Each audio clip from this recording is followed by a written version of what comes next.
Welcome into episode 89 of the Sports Desk. We are here, not live, but I'm going to pretend we're live. We're here. Are we not doing the cold open? Okay. I listened back to the last time we did it, and I'm like, this sounds horrendous. Okay. Well, let me play the intro, and I guess that'll be our weird cold open then. Yeah.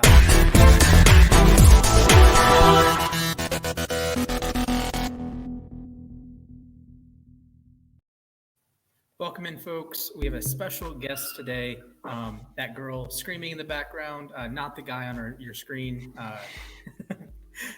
This is Jackson, one of my buddies from high school. We've done some podcasting before, some YouTube stuff before. So, how's it going? It's good, man. A little overreaction Tuesday after another slow Monday night primetime game. And I'm sick of watching the Broncos. I'm ready to get somebody else in. On the bright side, we get to watch the Bears and Patriots next Monday. So shoot me now, please. Another primetime game with the Bears, man. Although Zappy Hour, apparently. Bailey Zappi's my guy. I like me some Bailey Zappi. I think it's a dog in the background. That's what it is. But one Bailey Zappi, I do have a stat before we get into some analysis. He has the longest streak of 100-plus passer rating games. Just 3. No one else has more than 2. Maybe it's Zappy Hour up in Foxborough. But we shall begin with the Week 6 docket. A review of last week with the picks. We did these picks off camera. Our apologies. I was 8-6.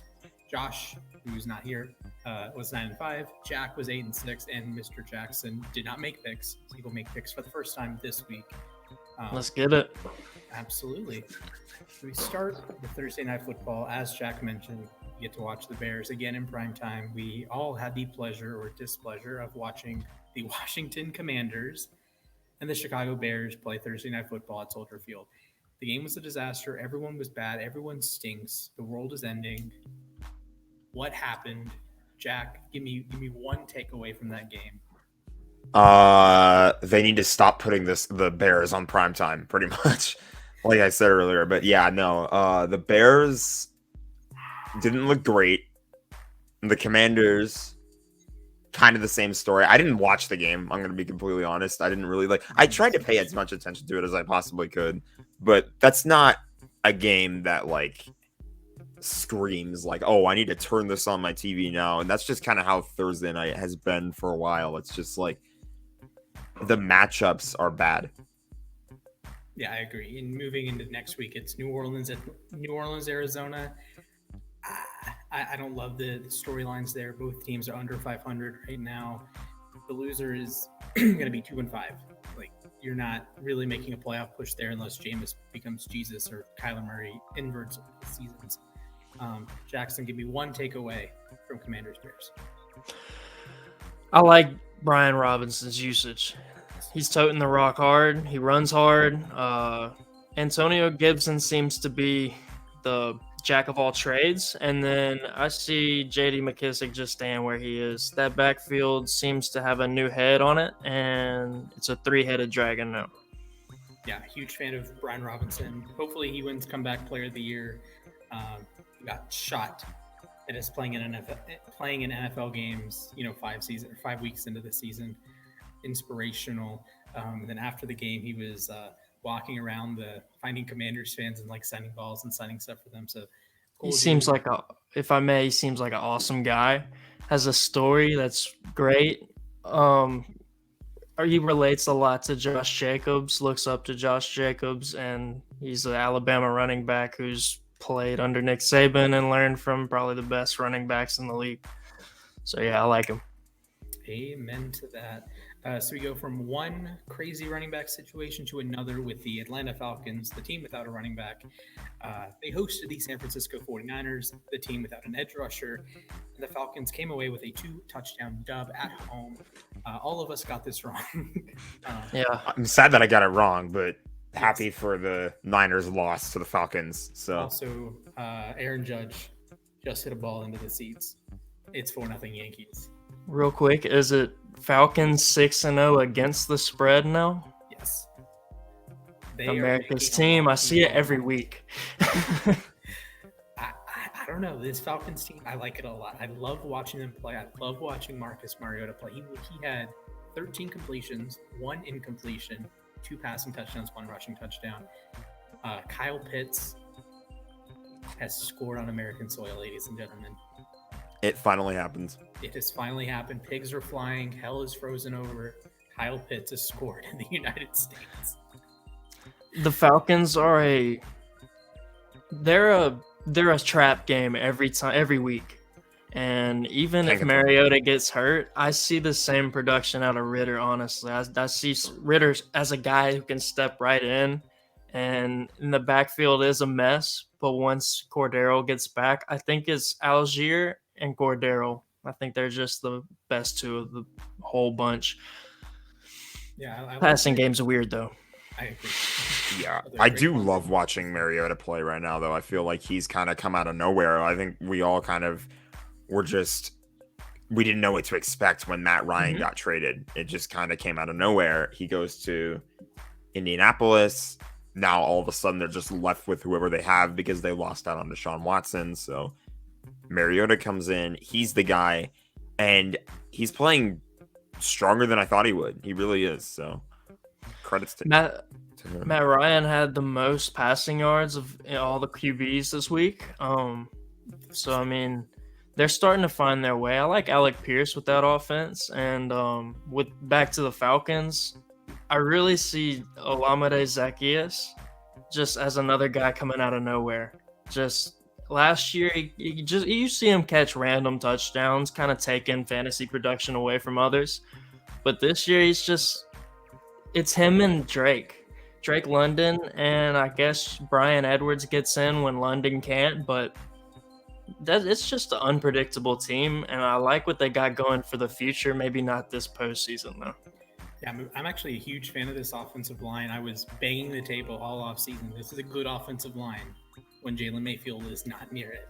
This year, Jake Matthews had a really good week this week. Actually, it's some chaos at center. I'm a big Matt Hennessy guy. He has not played much, if at all.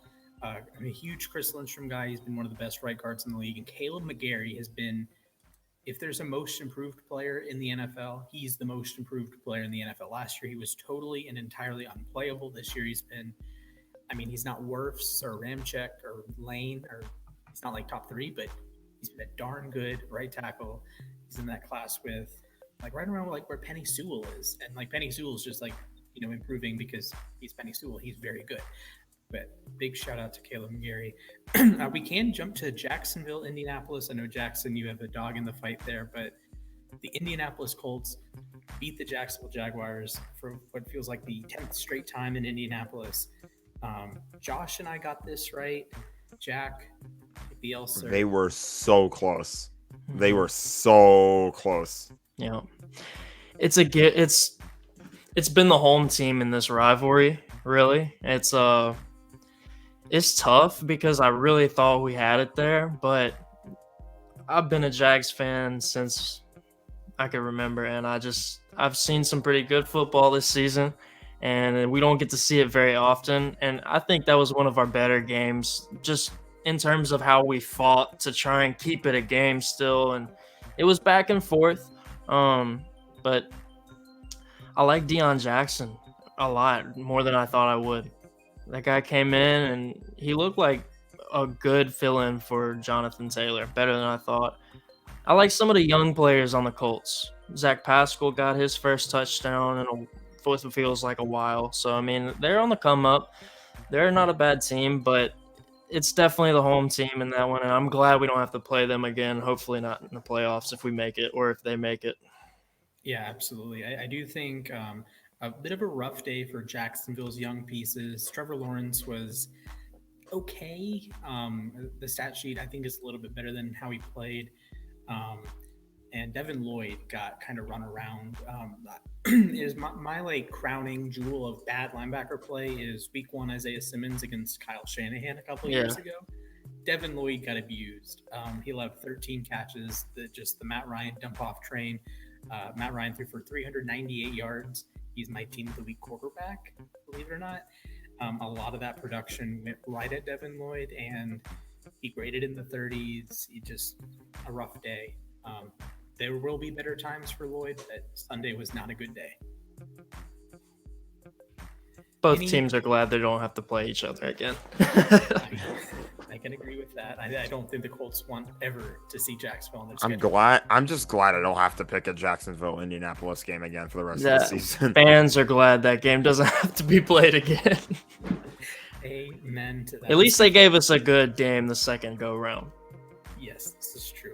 Speaking of another game I never want to see ever again, Patriots at Browns. This game was in a sea of really close games, in a sea of, the Bears game was 1 score, Falcons game was 14, but felt closer. Patriots blasted the Browns, and that game was no fun. Bailey Zappi was pretty solid. Didn't do anything overly exciting, but didn't screw anything up, which is probably the best thing you can say about a quarterback this year. They were able to move the chains, and Hunter Henry had a nice day. Really great performance from the offensive line. Michael Wenwu was very good. David Andrews on the inside. And then a big day for Ramondre Stevenson, found the end zone twice, and defensively they wreaked havoc. Jacoby Brissett helped him out a lot. Former Patriot Jacoby Brissett, 5 turnover-worthy plays, but oh boy, Jack was the only one to get that one right. So good job, Jack. Yeah, I'm not really loving the Browns this year so far. Obviously, it's an 11-week suspension for Deshaun, so it could be a while. Like, I'm not even saying like when he comes back, the offense will like explode, because like there has to be time for him to be able to gel with everybody on the field in a game situation. He hasn't been able to do that yet. He won't be able to do that until the time when most teams are really starting to make their playoff push. Who knows if the Browns will even be in that conversation by that point. It just doesn't feel like they're like this is a team. I'll just put it to you this way, and I know the Jets are decent this year, I guess, decent ? But this is a team that allowed the Jets to win a game up 2 scores with 90 seconds left. That's the worst game of all time that has spawned so much Jets propaganda. I cannot. This team, the Jets should have started 0-3, but they didn't. They started 1-2 without Zach Wilson, and now they're somehow 4-2. Jackson, before we move on, any last thoughts on Patriots Browns? Bill Belichick took away the run, and he made Jacoby Brissett beat them, and he could not. That's the bottom line, man. And I like that a little extra. I like Tyquan Thornton in that offense. That's probably the one receiver that I can say has made this offense look good. Kendrick Bourne and Jacoby Myers have been consistent with pass catching, but Tyquan Thornton showed he electrified that offense, and they didn't even really need him to win. The story was Ramondre Stevenson, to your credit, obviously, but the bottom line was Bill Belichick taking away that run game and making them win with their quarterbacks, which they just couldn't. They're not in the position yet. Yeah, I agree. Brissett just bird dog challenge, essentially, just shock and dunk to this Patriots secondary. Big game for Dietrich Wise on the inside for New England's defense. So fun times were had by none in that game. Moving on up north, we have the Jets and Packers in the shocking result of the week. Josh got this right. He was the lone wolf here. Jets by 17 over the Green Bay Packers at Lambeau Field. The Jets are 4-2. They're on a 3-game winning streak. Big game. Breece Hall again. Defensively, Quinton Williams had a great game. Sauce Gardner could have had a pick 6 on the first drive of the game, but a touch there. Wearing a cheese head after the game too, man. That was nice. No, can I be honest? I think funny. That was a bad call. I thought he caught it. I definitely thought it hit the ground first. And the Yankees are stumbling over themselves, as they usually do. Anyway, from one New York team to another. Yeah. Wow. I really never would have predicted this in any situation. The Jets destroying the Packers at Lambeau. And this is a defensive game. I don't think the Jets offense was perfect in this one. I thought they were they played good enough to win the game when they needed to in some situations. Obviously, Breece Hall, he played pretty solid. But, it was mostly just the defense and the special teams. They had like a blocked punt touchdown. They had interceptions multiple times. There was just like, I think it was multiple interceptions. As far as I know. I don't remember entirely.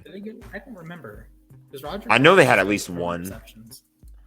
But bottom line, the Jets were just like, you never would have expected a team like the New York Jets to walk into a place like Lambeau and just suffocate the Packers offense the way they did. Right.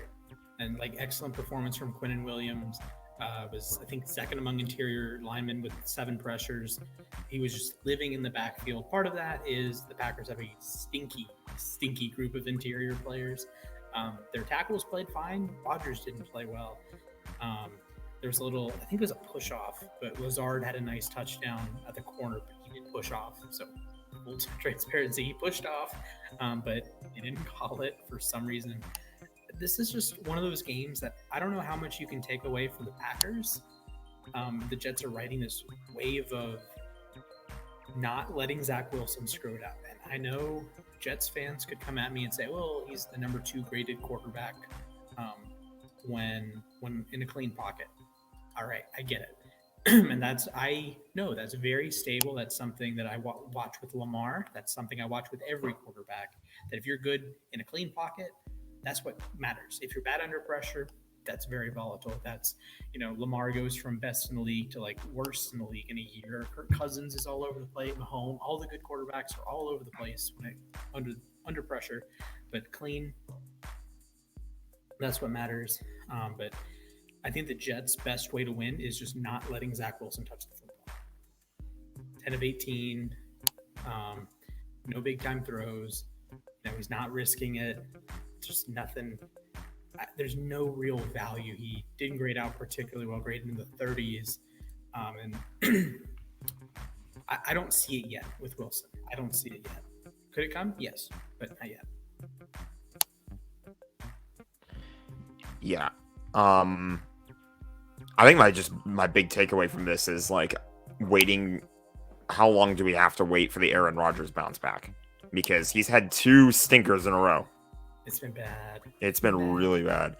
So then again, how do you judge the Jets and the Giants and teams like that? Like, are you saying they're top 10 teams now, or are you saying like from a Packers perspective, you go into those games expecting to win and expecting to win big, really, against both teams, win by a touchdown plus, and you lose to the Giants, you lose to the Jets, and then you also look back and say, they're 9-3. Their only losses are to Dallas, who is 4-2, Baltimore without Zach Wilson, and Cincinnati without Zach Wilson again. So you're thinking those teams are good, but then you also are thinking you lost the Giants and the Jets. So I don't really know what the conversation is in Packerland here, but ouch, not a great loss. Not a great loss. One performance that I thought stood out this week was the Minnesota Vikings heading to the Satan's butthole known as Miami, particularly the opposite sideline, the opposition sideline. But a 40-degree temperature difference between the Miami sideline and the other team's sideline. So Miami is milking the heck out of that home field advantage. Minnesota did win the game 24-16. And all 3 of us, Jackson, all 3 of us did pick the Vikings. So we all get a W in the column there. Jackson, any takeaways from Vikings and Dolphins? I'm going to go ahead and throw in my Packers little thing because it's all good. This is perfect because the Vikings are just the better team in that division. They're the best team in that division for the first time in a minute. All right, because Aaron Rodgers has pretty much ran that division, and the Vikings have just been trying to just snatch it from them. This year, the Vikings look like the better team. I actually just watched Pat McAfee, and it is Aaron Rodgers Tuesday. He came on and he said straight up, it was a windy day. He didn't take an account for some of these passes. He'll tell you, like he said straight up, I missed a couple balls that I would normally make. I didn't account for the wind in certain situations. There were plays where it felt good. Had his thumb taped up. Enough of the excuses. They came off from a tough loss in London. This was a home game. They shouldn't have lost it, but they took away Aaron Jones, the Jets did. This forced all these new pieces and all these guys. They didn't have Christian Watson, who hasn't been much of a difference maker yet, but they didn't have Sammy Watkins. They didn't have a lot of these guys, and it shows that you're trying to get to they're forcing the ball away from Aaron Jones. Like, everybody wants you to feed the ball to Aaron Jones, but when you take Aaron Jones away, that makes targets for Randall Cobb, and then Randall Cobb gets hurt because he's not supposed to be running 60 routes a game. You got Robert Tonyan getting 12 targets in this game. We're sitting here in fantasy wondering why Robert Tonyan doesn't get targets. We get the game where Robert Tonyan gets targets. Green Bay also has one game a season where they just lay an egg and they just get beat down. I think it was either last year or the year before they got just beat down at home by the Bucks.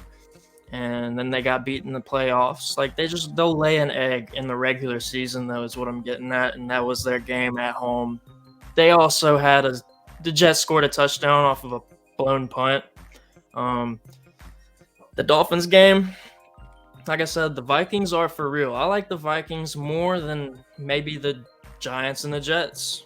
The Dolphins are trying to get back. I think they'll have a better performance than they've had in the last 2 weeks this Sunday night against the Steelers.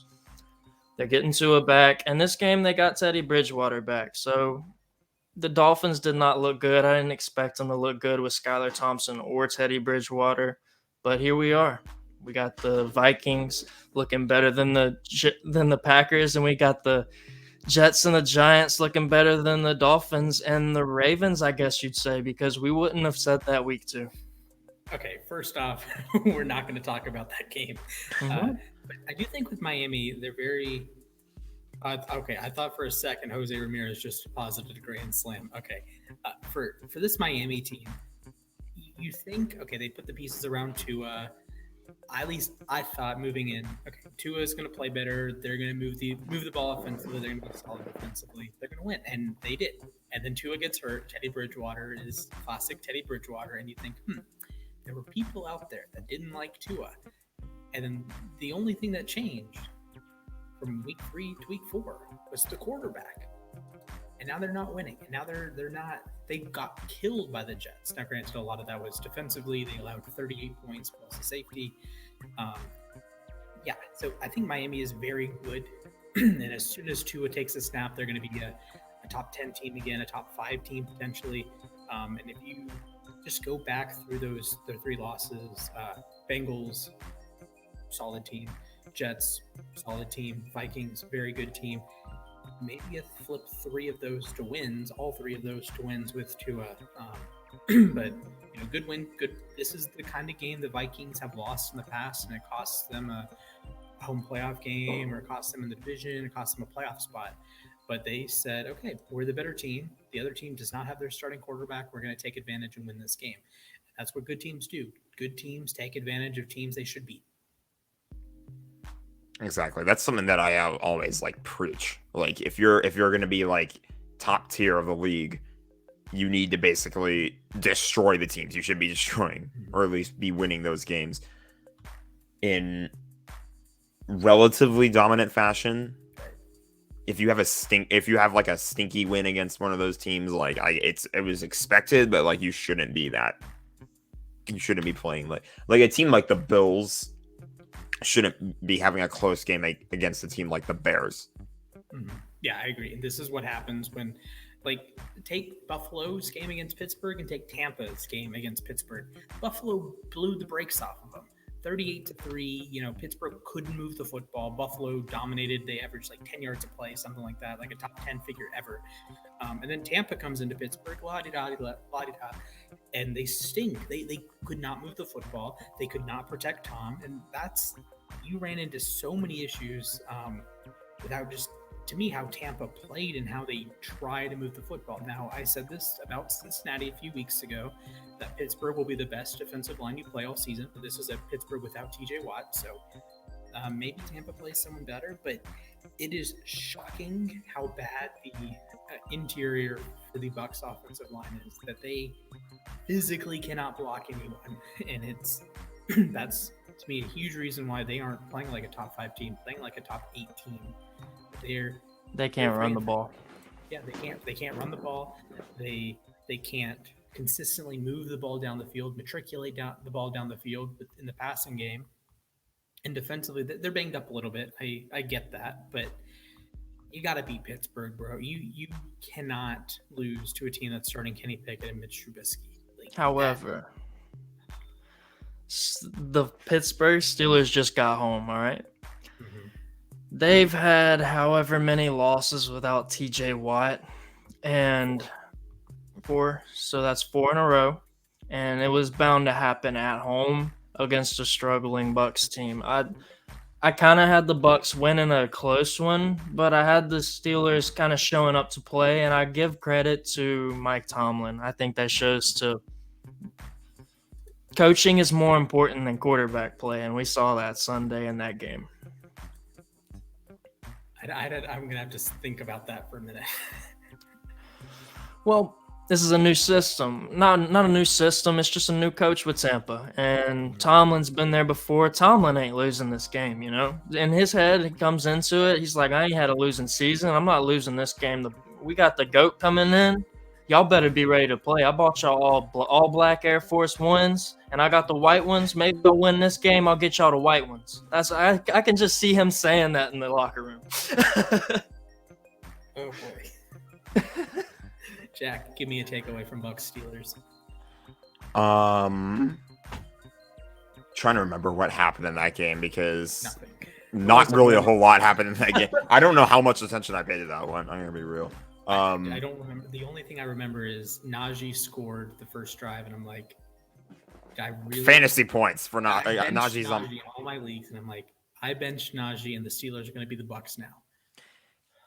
I'm in such a tough running back spot in like our U Stadium fantasy league because Mr. Jake Funk.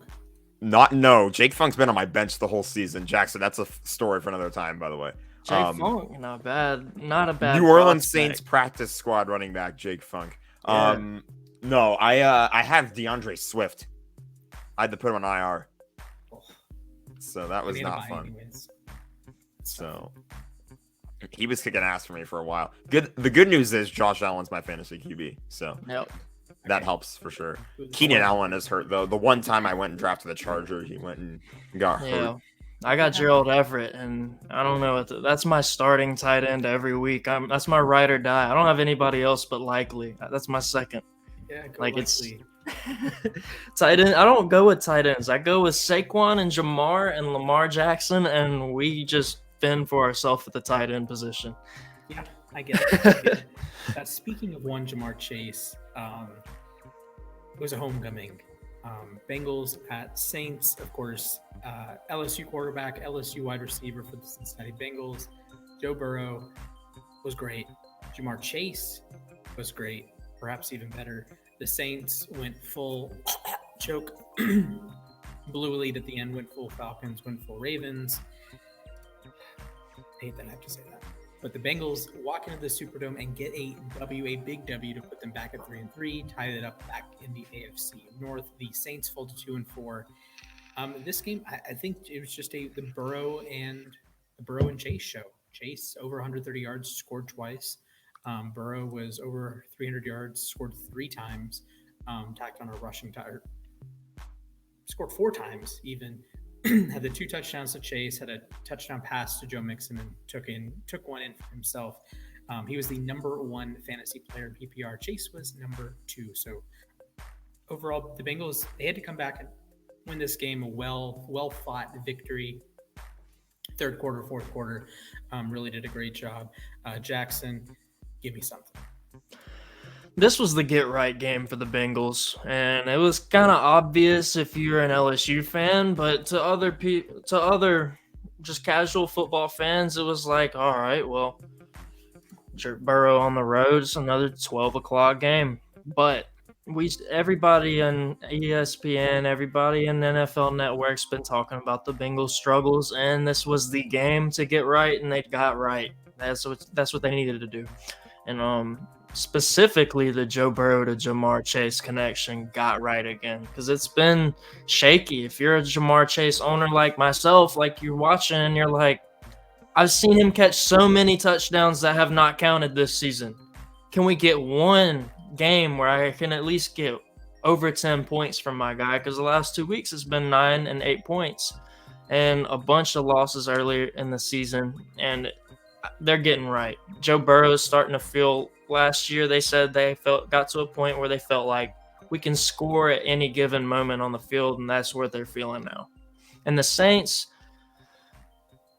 they're building something. I don't know what they're building, but they're going to build it eventually. They're never going to be an easy team to beat, and they just feels like I'm watching the Falcons when I watch the Saints, because the Falcons are getting it done and the Saints are trying to, and then they just fall short every Sunday. It's not good enough.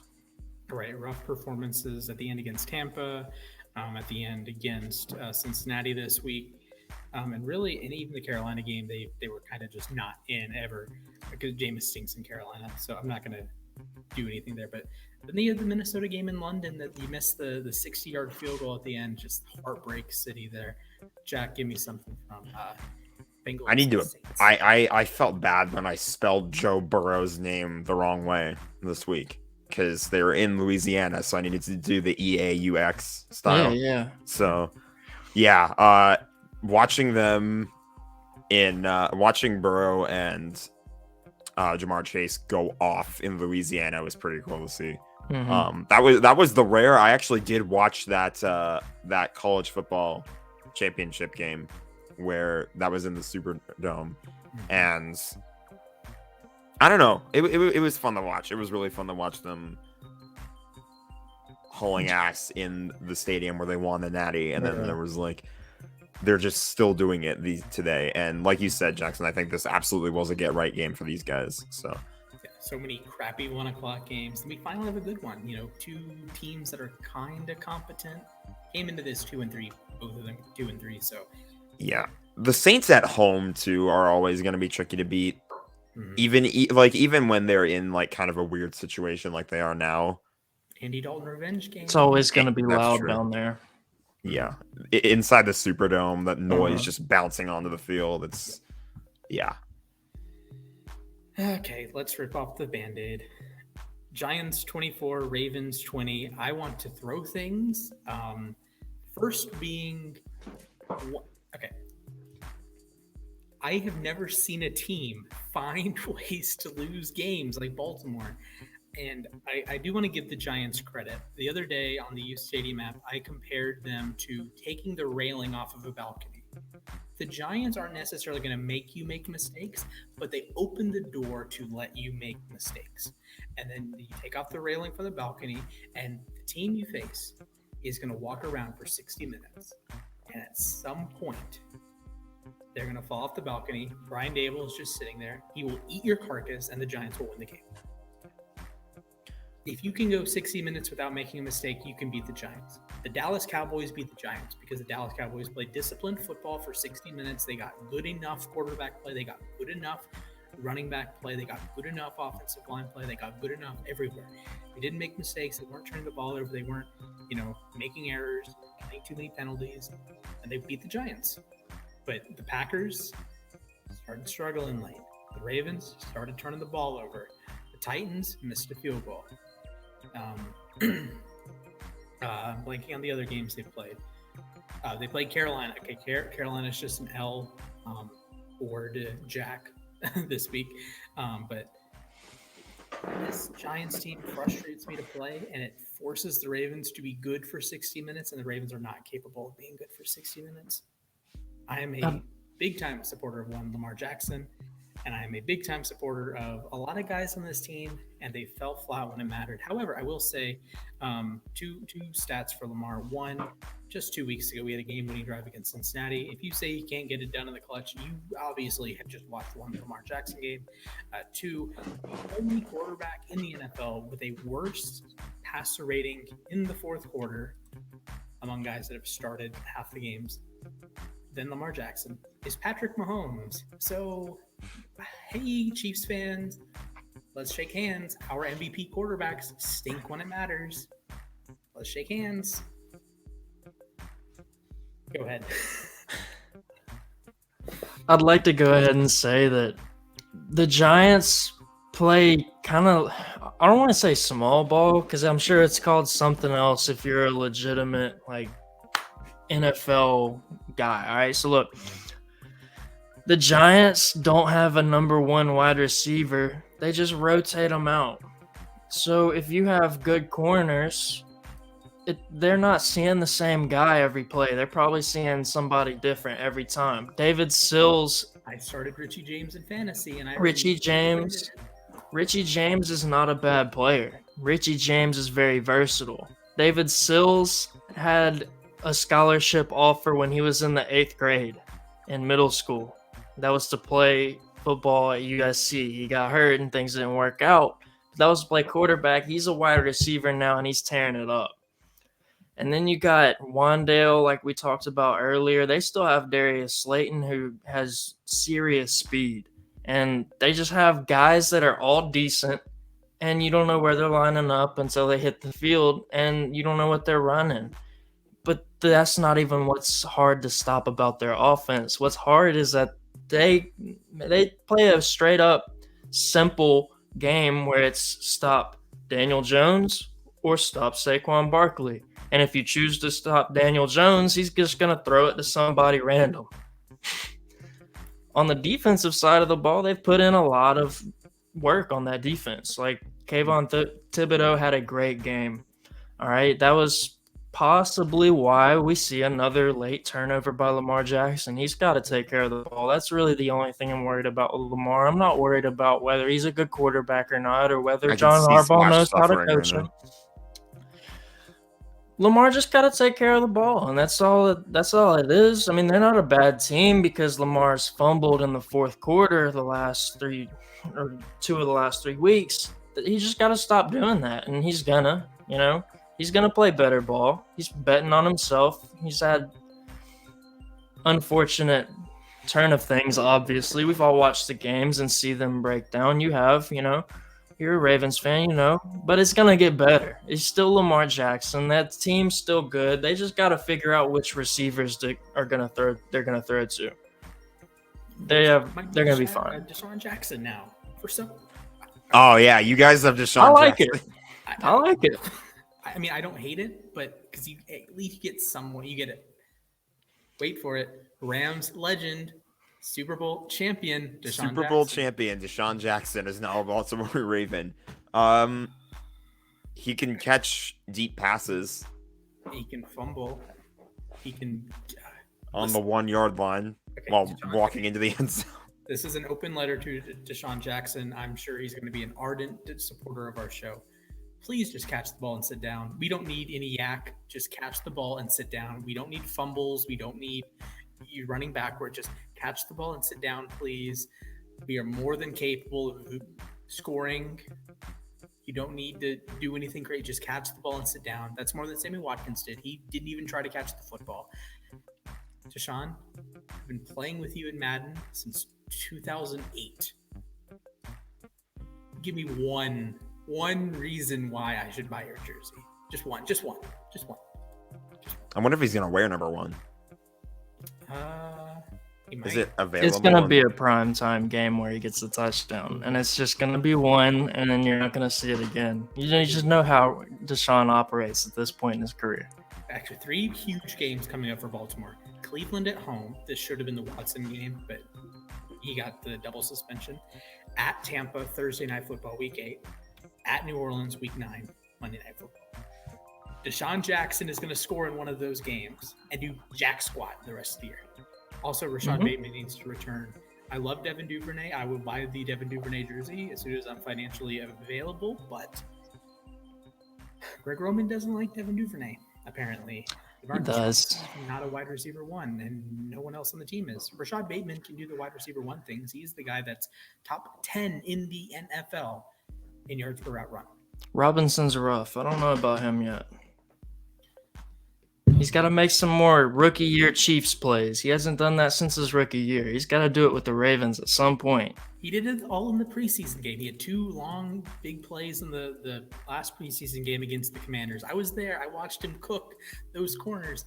Just catch the football, man. If there's anything that bugs me the most about the Ravens is that it's all self-inflicted wounds. It's all like you go through the losses. The Dolphins game.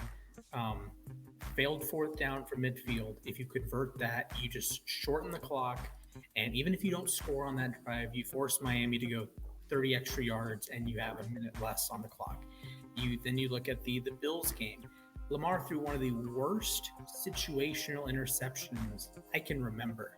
4th and 2, you are better off throwing it through the end zone. You are better off spiking it. You are better off taking a sack. You had the worst scenario. Usually, like a 4th down sack is bad. 4th down interception, it's an arm punt. Okay, you threw a pick from the 2-yard line into the end zone. You screwed your team over with that one, and the Bills walked down the field. And this week, it's not Lamar. It's not only Lamar. Let me be frank here. It's not only Lamar. 3rd and 1, chance to siphon the clock off. Lamar gets it on the sneak. Ronnie Stanley, illegal formation. Why are we doing that? Why is Ronnie Stanley lined up illegally? Forced a 3rd and 6. Okay. Bad snap from Linderbaum. Lamar is running around, tries to make a play, throws it right to Julian Love. So fundamental failure on Stanley for putting you in the situation. Fundamental failure on Linderbaum for the not so great snap. Fundamental failure on Lamar Jackson for throwing a brain dead interception. Can you tell the Ravens frustrate me? I will say Ronnie Stanley being back is very good. Kayvon Thibodeau did jack squat rushing on the left side. On Stanley's side, his strip sack came rushing on the right side after Morgan was. Boo Giants, go Ravens. Please beat the Browns, bro. I don't need to do episode 90 and be depressed. I have at least a 30-point performance from Lamar Jackson. That's what I got, honestly. Because I think he's either gonna bounce back or he's gonna do really bad. All right. I need the bounce back. And I feel I'm not a Ravens fan, but I feel your pain because I'm sitting here watching these games with Lamar starting as my quarterback, and I'm thinking I have 2 more touchdowns at least on the board in some of these matchups just because the other team has ran out the clock on the Ravens, man. Like I'm sitting here, I have got to get this 1 more touchdown and I'll be in this matchup, and then they run out the clock in Buffalo, and then they run out the clock in New York. It's been unfortunate, but it will turn around. I hope so. Jack, any words on that one before we go to your team? The Ravens will be fine. I feel like they'll be okay. I feel like there's plenty of time to turn it around once they get healthier. Once you get Bateman back. I want so bad. This team is so good. This is very talented. They were up 20. They were up 17 on the Bills. They were murdering the Dolphins. This is a good team. This is a very good team. I wish I would have got Odell over Deshaun Jackson. I think he's still out with injury, but dude, Odell actually just tweeted during the show. He tweeted, "Oh yeah," and eyes emoji. Just come to Baltimore at this point, man. Come to LA, please. The Smash and I are about to play Madden over here. LA is the best fit for that, man. Odell that's his best fit. Yeah. I don't know if y'all gonna pay him as much. I think the Ravens, that's the second best fit just because he'd be good for the Ravens. The Rams are good for Odell. And you can win with the Ravens. And here's the thing. For sure. Baltimore. You can be the difference maker. It's not that if you go to Buffalo, you're guaranteed a Super Bowl ring. I'm just going to throw that out there. I hate watching Buffalo. I hate everything about Buffalo. I hate their fans. I hate their team. I hate every person involved with the Buffalo Bills because of the Ariza situation. I like me some Gabe Davis. Horrendously. I am a Gabe Davis fan, and I am a Khalil Shakir fan. But the rest of the team can get explosive diarrhea for the rest of the season. As far as I'm concerned. But if you go to Baltimore, or you go to Green Bay, or you go to Tampa, San Francisco, you can be the difference maker. You can be the one that pushes them over the edge from a middling playoff team to a Super Bowl contender if you're Odell. And I'm thinking from an Odell perspective, that could be a great way to revitalize your career, or kind of reascend almost, and say, hey, I'm him, still I'm him, and I'm helping teams win a Super Bowl. He helped the Rams win the Super Bowl. He could help the team with the Ravens, the Rams again, Packers, Bucks, these sorts of teams, Niners even. He could help them win a Super Bowl. If he goes to Buffalo, if I ever see OBJ in a Niners jersey, I swear I will jump off. They got Depot and Ayuk's playing good football. I think they're good on wide receiver. The Niners are just good. They just had a bad week traveling across the country, in my opinion.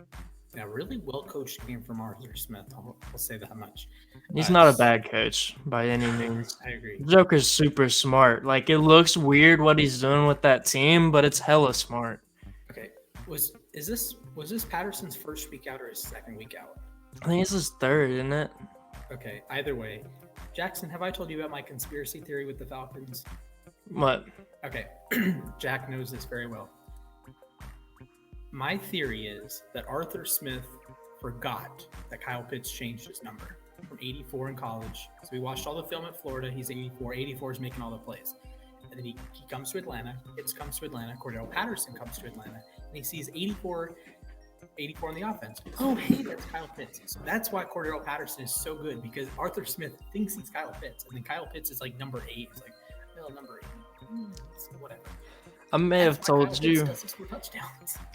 Mine's a little different. I think that Arthur Smith went to Atlanta, got Cordell Patterson, and saw Cordell Patterson. He's like, "You're Derrick Henry, aren't you?" And Cordell's like, No. You're Derrick Henry. I mean, I played running back in high school and college, but I'm Cordero. He's like, "Nah, you're definitely Derrick Henry. Wait till week 1. You're Derrick Henry." And then they get to week 1, and then he's just, I want to play some wide receiver. Oh, we need touchdowns. Keep running it. And that's just Cordero Patterson's the new Derrick Henry of this Atlanta offense. I need a Cordero. He is not. He unfortunately is not Derrick Henry, and you know who else isn't Derrick Henry? Cam Akers. Not Cam Akers, and not CMC either. Okay, look, Jack, I know you're a Rams fan. This game just felt like a preseason game. It did. Like, it just was so bad. The Panthers are so bad. I'm going to say that in a couple weeks they're going to beat the Ravens. I'm going to be throwing things on camera. But the Panthers stink. The Rams honestly stink too. They can't block anyone. The only offense is Cooper Kupp. The only defense is Aaron Donald. Right, I'll say Jalen Ramsey getting a sack for 2 weeks in a row, though. He's on pace to break Aaron Donald's record. Yeah, he one per game. You know, he's on pace. Let me just put it this way. It should not have taken the Rams a whole half to get their offense in gear. When it got in gear, I thought it looked decent. When Allen Robinson started getting more involved, when Ben Skoranek started getting more involved, I guess now we have to call him Ben Skoranek because he scored his first touchdown. When all those pieces started finally clicking, I thought they looked decent. I think that I thought Alaric Jackson came in to play. He was filling in for the O-line because we lost yet another starter on the O-line to injury in this game. Joe Noteboom is out for the season. That's not good. I feel like the O-line is really like what's the key to unlocking this Rams offense. If they can get pieces back, which they're going to because they're coming into a bye week. So Brian Allen's going to be back at center. There's pieces that the Rams need to be fixed on that O-line. And once it is fixed, I think because all of a sudden Stafford gets more time to throw the football. And now he might get more targets too because Van Jefferson should be coming back after the bye week. Right. Who knows what's going to happen with OBJ? If he comes back, that's only going to help. And you guys are so like I don't want to say run game dependent, but having at least the threat of the run helps the offense so much. It's very It does, similar and I to- feel like they're really just they're too dependent on the running back by committee. I feel like Darrell Henderson has to be the guy. Where does Cam Akers end up? Cam Akers for CMC is too spicy. I'm not going to say that as nice as that would be. That is not gonna That's not going to happen in a million. You know why? It's because they need a first round pick, and we don't have those. We don't know what those are. So, I would trade would you trade a first round? Well, you don't have a first round pick, but would you trade a first round pick? if we did have a first round pick for CMC, I would say yes, but I feel like the Rams are just they've built their running back room around the whole committee thing. I feel like Henderson has to be the lead back. He has to be getting most of the snaps. So I just feel like that needs to be situated as well. And then you need to get them better blocking from the O-line. Like I said, once they get healthier, that should improve. And then I think they're at the very least, as ugly a game as this was, I do think they are trending up. I don't think, not by that much, but I do think they are trending up there. They got a competent half of offense. The first half was just strange. Yeah. Very, very strange. I've said my piece about the Rams, though. I want to talk about Robbie Anderson. So, Dude, Robbie Anderson is, you know what you're getting with Robbie Anderson, and that's ignorance, because you don't know what you're getting with Robbie Anderson. All right, Robbie Anderson is just, he's there. He's in the locker room. He's a clown, but he's good at what he does, and that's catching bombs. He's got to be with somebody who can catch bombs, and I think he's gonna be all right. Catches a touchdown with Kyler, like a 70-yarder.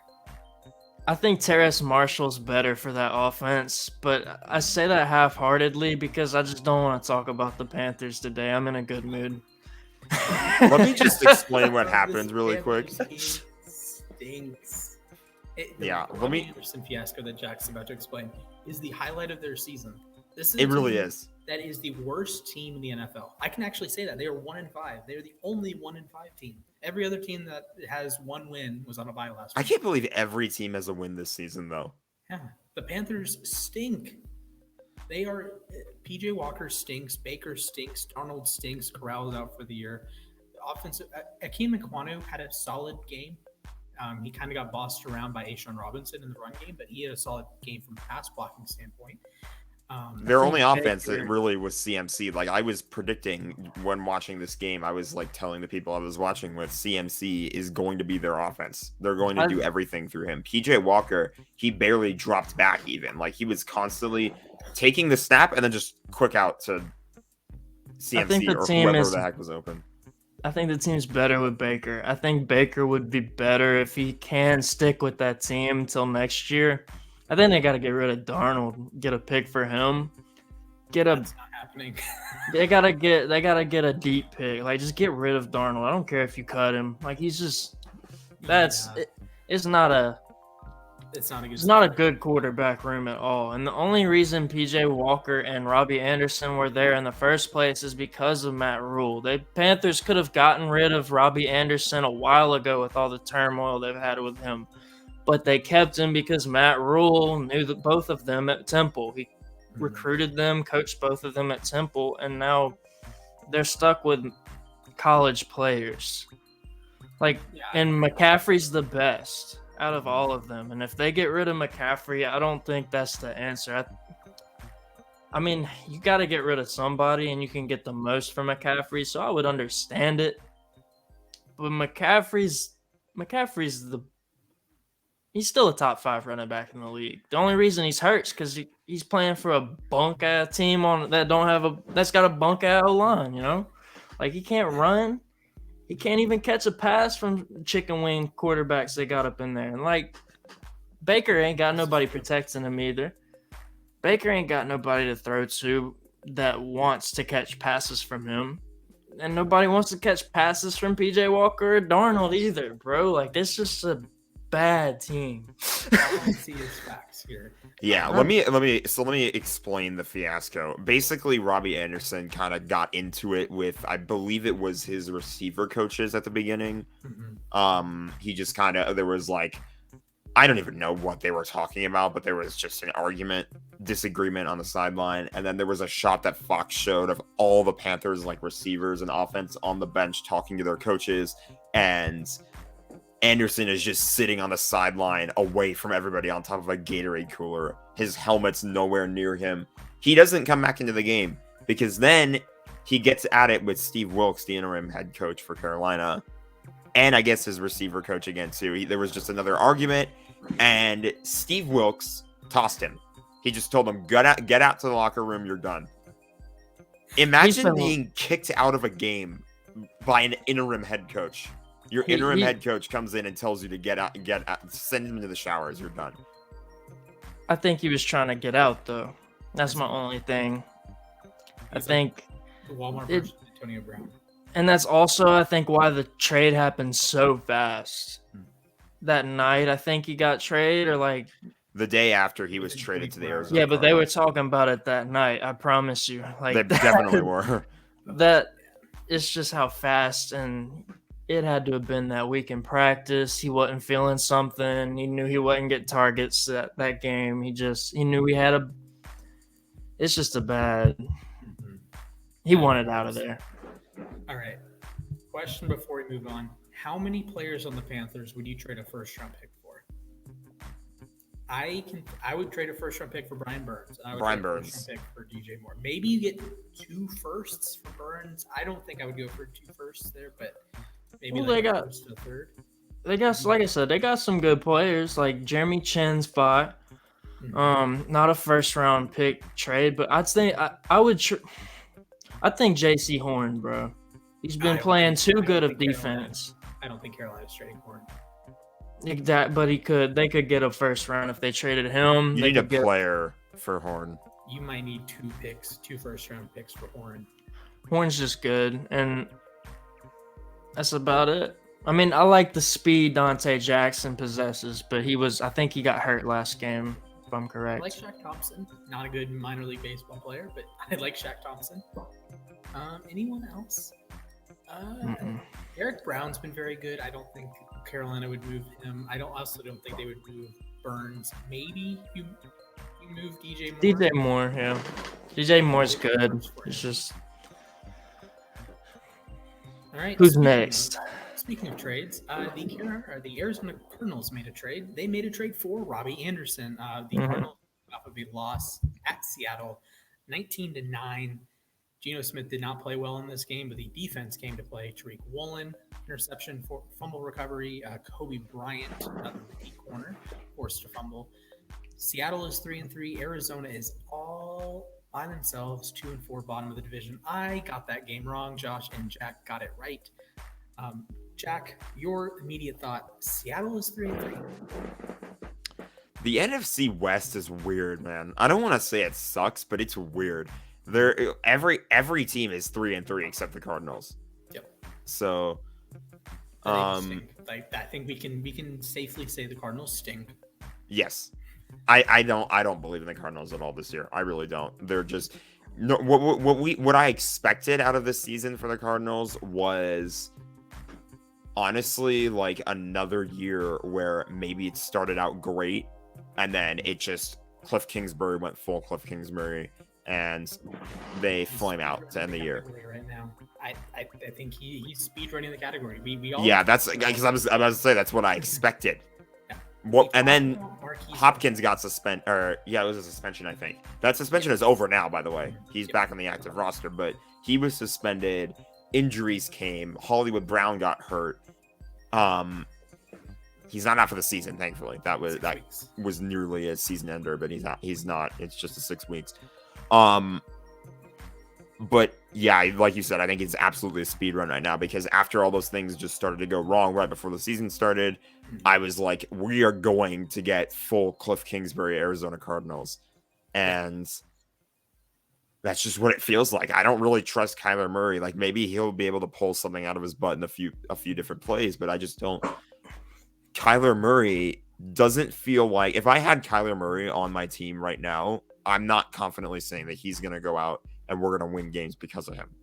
Yeah, I will say they got the one thing that feels different about this season is the Cardinals at the start of the season in the past have felt like that automatic Super Bowl favorite team in the first 4 games, and then they have that decline. This year, it's not been that way. They've been fighting to stay in games. They've fought in the games they've lost, and they're getting D-Hop back at the start or like at a good time. They're losing Hollywood Brown at a horrible time, but they got Rondale Moore back in the perfect time just because of how much like I talked about his usage. He's going to get they're going to use the piss out of him. Once James Conner comes back, he's not done for the season. They're going to be all right later in the season, but I do see this it's been the Rams and the Niners every year, and that's who's fighting for the division, and the Cardinals are their plan is to crash that party. Yeah, I think it's tough. Arizona is poor defensively. You can work with the offense. There's good weeks and bad weeks. Kyler is the reason they beat the Raiders. The only reason, really, they beat the Raiders. And that's a self-destruction from Derek Carr and company. And then they beat a really crappy Carolina team. So Kyler can be like him, if you will. But you also have to look at it and say, hey, this is a bit of a disaster defensively. Byron Murphy, Budda Baker, and then it's a bunch of they're not pass rush, no. Run defense, no. Tackling, optional. Coverage, optional. The team defensively stinks. And I hope for the sake of moving forward, the Saints beat them so they can complete the bird gauntlet. Well, get 3 legs of the bird gauntlet because the next team on the bird gauntlet is my team, and I obviously do not want to lose that football game. So Seattle 19, Arizona 9. Let's move on to the most hyped up game I can remember. The most hyped up Week 6 game I can remember. Bills, Chiefs. This game was simultaneously really, really good and simultaneously really, really bad. Jackson, I'll go to you first, so that's cool. Bills 24, Chiefs 20. I think he's muted. You're muted. Sorry, I had to walk away, turn my fan on. I was getting hot. But I told you before that game started, both teams' defenses were way better than they were last year. So we weren't going to see that 4-touchdown game out of Gabe Davis. But they're going to play again, 100%. Unless one of them gets beat out before they can play each other, they're on a crash course, all right? Those are the 2 best teams in the AFC, and it's no question about it right now. Like we said, the Ravens are fine. The Jets aren't as good as them. Dolphins, maybe, but not right now. The Bills and the Chiefs are the standard of the AFC. And they look good. Both of them did. It's just there was a lot of penalties called, especially early on. So a lot of mistakes made by Allen and Mahomes. But I think that game lived up to its hype. I thought that the Bills left too much time on the clock, but like I told you, both teams' defenses are better, and yeah, they choked. But they choked because of Von Miller and that defense. Let me just say that was kind of like the main point a lot of people were making during the AFC title game last year. You don't want them to score a touchdown with 13 seconds left in the game. Just play better defense. You're complaining about the whole overtime fiasco. Just play better defense. The Bills finally played better defense. And look what happened. Like, we all thought there was way too much time left on the clock for Mahomes. The Bills defense shows up, gets the interception. That's game. And they had Tre'Davious White back this game too, right? No, Poyer played. Poyer played. Okay, so White's probably coming back next week then. I know he's getting better, but yeah, the defenses are on the rise. Even the Chiefs' defense. Chiefs' defense was horrible last year. That's why Jamar Chase would just run goes on their corners all game, and just run slants because they could do that against them. They can't really do that this year. They have much better pass rush. Chris Jones. Okay, this is going to be sacrilege. I'm sorry, Jack. Chris Jones has been the best interior defensive lineman in the NFL this season. Oh, man. Chris Jones gets me excited to watch football, bro. He had a play that he tripped Josh Allen. I get it. He tripped Josh Allen. Josh Allen threw a hissy fit afterwards. But the funny part was Chris Jones was getting held. So Chris Jones either sacks him normally or it's a holding penalty. So Josh Allen's like freaking out. And Chris Jones is since the Baltimore game last year, because the Chiefs for some reason were playing him as an edge instead of an interior. He's not quite Aaron Donald, but boy is he good, and boy is he close. And It's Aaron Donald, Cam Hayward, and then maybe Chris Jones second, but Cam Hayward's up there too. I can't count him out. Bro, Cam's crazy. Christian Wilkins, great. Quinnen Williams, great. Everyone in Baltimore friggin' plays like the brains on fire. It's awesome. Dexter Lawrence in New York, he's awesome. Of course, Aaron Donald's the gold standard. Of course. Chris Jones, Jeffrey Simmons has been unbelievable for Tennessee. There's like 10 elite interior. Jeffrey Simmons is a unit. Just as a person, that dude is huge. I don't know if you've ever seen him on pictures or like in real life. That dude is humongous. Also, Jordan Davis. He's limited. Jordan snap. Davis, of course, He's yeah. a monster. I love watching interior guys. It's the best. It's just the best. It's just the best part of football. Mm-hmm. And if I had to make a list of like the 25 best defensive players this year, there's like 10 interior players, 8 edges, and then like 2 safeties. Maybe one safety. Hufanga, that's about it. Every other safety stinks. I like Derwin. I mean, yeah, Derwin's great. Doesn't stay healthy. Yeah. Yeah, true. His injuries have been a problem for him. One player that has been awesome this year, Darius Slay. Let's talk about Cowboys. Hey, dude, he's amazing, and that's not just because of Cooper Rush. It is funny hearing Cowboys fans say, "Oh, Cooper Rush, he's just as good as Dak," and then once they lose to the Eagles, they want to say, "Oh, we lost because of a backup quarterback." You know, that's how it always goes. But the Eagles, we may see a different game whenever the Eagles travel to Jerry World, but the Eagles in Philadelphia, the Eagles are for real. We know this, but in Philadelphia, they're going to be a hard team to beat, especially if they can keep this up and get a bye and home field advantage in the playoffs. If they have to play just 2 games, I don't know if a team can beat Philly. That's tough, man. They have such good interior D and just good O-line play, man. It's just such a high floor they play at, and this is a thing I've talked about with like Baltimore in the past. If you play with a high enough floor, you're not going to lose very many games. It's that dog mentality. They're so well coached. Sirianni, I don't know if he's going to win Coach of the Year because Brian Dable has the Giants at 5-1, but Sirianni is legit. Offensive line, you have, Mailata, he's been in and out, but he's very good when he plays. Landon Dickerson's very good. Jason Kelsey is one of the top 3 centers in the league. Right guard's been their only non-star, essentially. And then Lane Thomas is the top 3 right tackle. Defensive line, great. Edge rushers, Reddick, Graham, their interior guys are great. Linebackers play reasonably well in that system. Bradbury's great. Slay is great. CJ Gardner-Johnson had 2 picks yesterday. Great pickup for them. This is just a loaded roster, and Jalen Hurts is playing good football. Yeah. They're so tough to beat, and if you have to go to Philly, like mid-January, it's going to be cold. The Eagles are used to playing in that weather. I don't think the Rams are beating them in Philly. I don't think San Francisco is beating them in Philly. I don't think Dallas is beating them in Philly. I don't think Tampa is beating them in Philly. I'm scared of Jalen Hurts. I am, just because of how rent is due.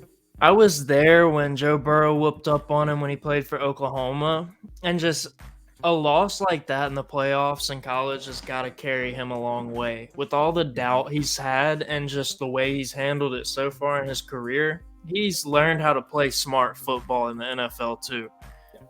When he came in last season, it may have been the year before, but the first year he came in, everybody was kind of giving him crap. Just because because he looks like a slower version of Kyler Murray, but he plays smarter football. Mhm. And he's learned that from Sirianni. Sirianni should win Coach of the Year, honestly, over Dable, because we got a lot of football left to play. And I told you this when the Jags played the Eagles. Sirianni's done a great job of taking that backbone of the Doug Peterson team and just building it into a contender. Mhm. Absolutely. We were talking about the Eagles on like an earlier episode. That's just like the one thing that keeps coming to mind is Splash. We literally dove into the Eagles depth chart and realized how damn good of a team this was. And now they're 6-0. They were number 3 in my roster rankings. My only qualm was Jalen Hurts. If Jalen Hurts very was good. a top 10 quarterback, they're the top team in the league. As soon as And he pretty much is. Pulse, like as soon as he said, "I'm him," that's the third time I've said that. As soon as he said that, I put them in my top 3, and they've stayed in my top 3. Jack, you are the one person that missed this game. Josh and I picked the Eagles. You picked the Cowboys. What did you see from Dallas? With Dak coming back either this week or next week, how do you feel about Dallas moving forward? It's tough. I think so. I picked Dallas to win because I just thought Cooper Rush was going to have another insane game. I really like. I officially believe in Jalen Hurts now. I was week to week on Hurts. I feel like I could say it's like this was his big test because going up against that really strong Cowboys defense, I thought Hurts might struggle, but he just didn't do it. Everything I thought would go wrong did not go wrong for Hurts. So that's why I picked Dallas to win that game, and I was just proven wrong. I will say that Dallas is great defensively. They are. I've unfortunately witnessed it firsthand, but yes, they are very good defensively. I think they're going to be a top 8 team when Dak's back, assuming Dak plays well. Because Dak just really was bad against Tampa week 1. But if they figure it out, that's going to be a darn good team. Jerry Jones himself said that it was going to be it would be fun to have like a quarterback controversy is what he said. And to be honest with you, we might have one in our hands because like what happens if Dak comes back and the team starts performing considerably worse? And now all of a sudden fans are going to be like, now we want to start Cooper Rush more. No. Okay. Before the Eagles game, there was a slim shot that happens. They were talking about it. Coward show. I'm talking about going forward. I got you. But I think the best thing for Dallas, the best thing for Rain to go to Prescott happened because the Cowboys won games. So you're not coming from behind in the playoffs. You're not coming from behind, well, technically you are, but it's only 2 games behind the Eagles. You play them again. They went 4-1 with Cooper Rush, but he was so bad last night, Sunday night. He was so bad that no one in Cowboys country, that's right. No one in Cowboys country is saying, let's start Cooper Rush over Dak. He left such a bad taste in your mouth that you don't want to go back to that restaurant again. You don't want to go back to Burger King. You're going to go back to your high class establishment. You're going to go back to Red Robin and get Dakota Prescott. 100%. Yeah. Best thing that could have happened for Dallas, because if you win that game against the Eagles, there's doubt. If you stunk, then Dak has to be the hero, has to be the knight in shining armor. But Rush was just good enough to help, and then just bad enough right at the perfect time. I think if you're Dak, obviously you wish the Cowboys had won. I mean, to a certain degree, because then you'd be top of the division. But that's a pretty good consolation prize because your backup quarterback stunk. So you don't have to live up to crazy hype. So one more game before we've been on. But by the way, for the record, I'm not saying that they should start Cooper Rush over Dak. I'm just saying, like, we know. Who knows what? Because Cowboys fans are unpredictable. Cowboys fans are the only ones saying that. They were the only ones ever saying to start Cooper Rush when Dak got back, and that's just how they are, Yeah, this is true. They did the same thing with Dak and Tony Romo, and that worked out pretty well for them. But they were right with Dak. They're not with Cooper Rush. They were right with Romo and Bledsoe, ironically enough. So they've been right the last 2 times. This time they're not right. Are Patriots fans right about Zappy? Yes. Mac Jones isn't getting that Drew Bledsoe money. You're not All wrong. right. What's next? One team that could use a quarterback, the Denver Broncos, Broncos country.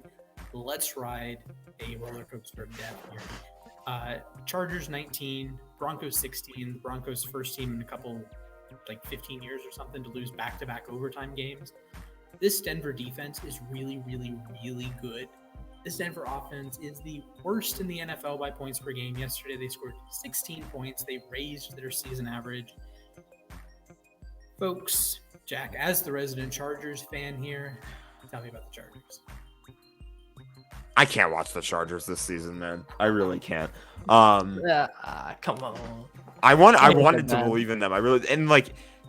They got bailed out in this one. Let's be real. Their defense bailed them out in this one. This was just such a rough game offensively. There was Russ he had a couple vintage moments, but not enough to win them the game. That's what it's been all season.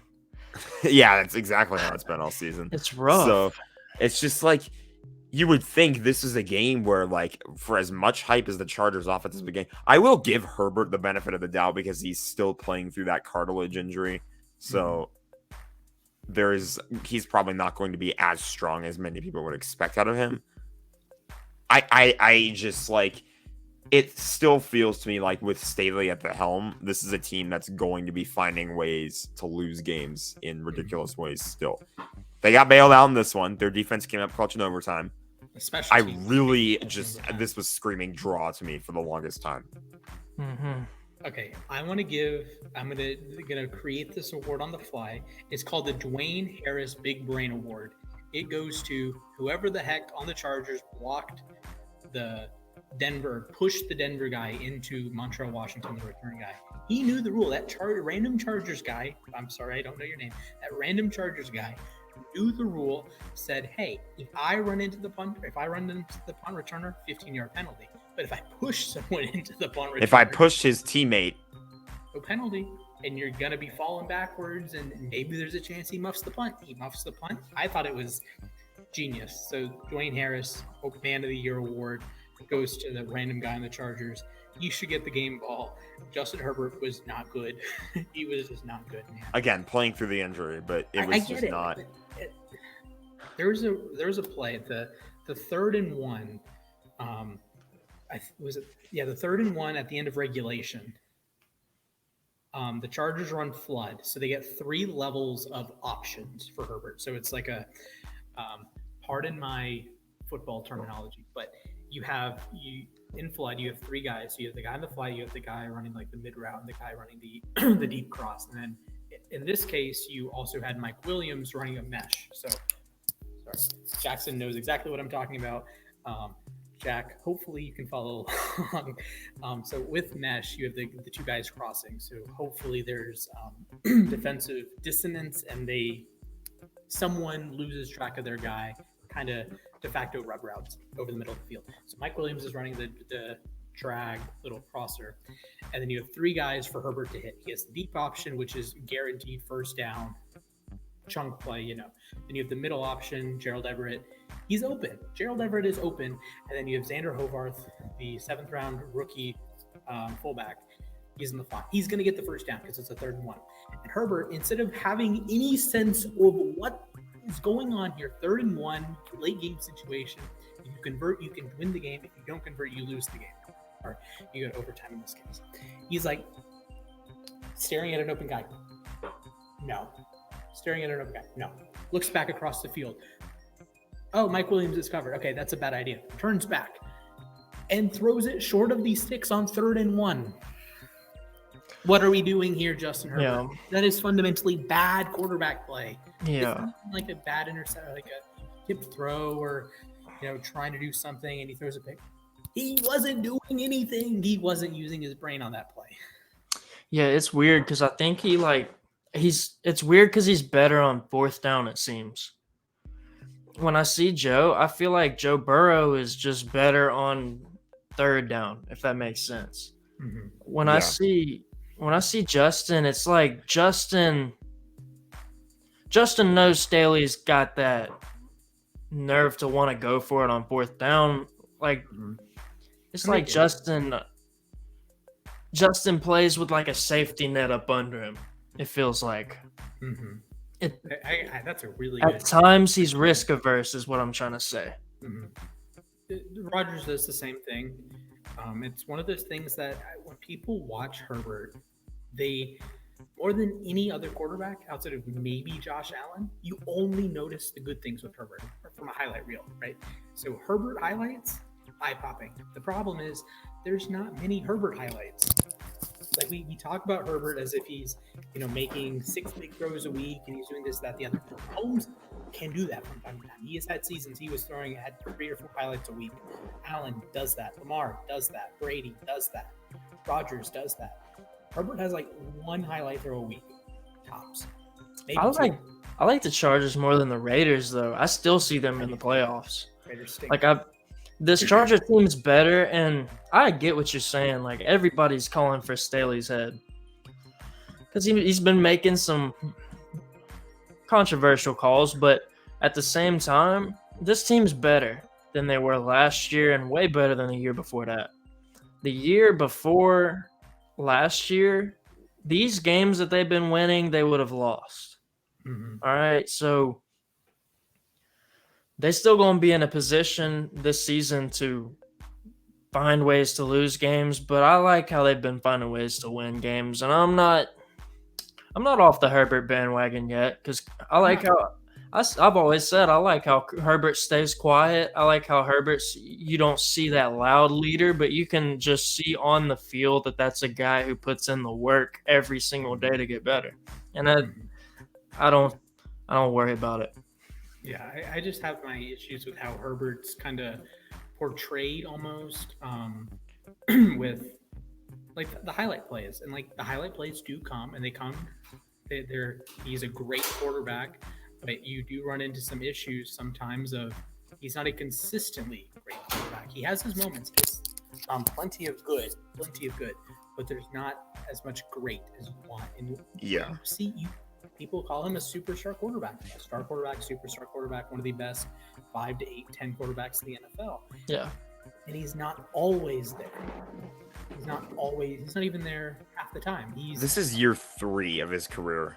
Mhm. I think people need to just pump the brakes just a little bit. Can he get to that level? Probably. It's definitely doable. He plays best against the Chiefs and the Raiders, so that's another reason why I'm not worried. Those are the most important games, and he won one of the hardest matchups he's going to play, one of the hardest defensive matchups he's going to play all season. Yeah, big props there. Also, big props to the Denver defense. Baron Browning interception.